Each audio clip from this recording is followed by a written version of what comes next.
நாபியையும், அஜாதேவி திருஷ்டத்தையும், நிகடாதேவி கடி பிரதேசத்தையும், கூர்மாதேவி நிதம்பத்தையும், குக்ரணி குகயத்தையும், அபயஹந்திரி வாயு ஸ்தானத்தையும், நிகுலா தொடைகளையும், லலிதா மூட்டுகளையும், ஜெயாதேவி அடித்தொடைகளையும்,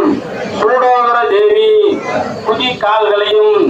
ரசதர சராதேவி பாதங்களையும், உத்ரா கால் விரல்களையும், சாந்திரி நகங்களையும், ஸ்தலவாகினி உள்ளங்கால்களையும், லட்சுமி தேவி எங்கள் கிரகங்களையும், சேமகரி நாங்கள் இருக்கும் இடத்தையும், பிரியாகரி புத்திரர்களையும்,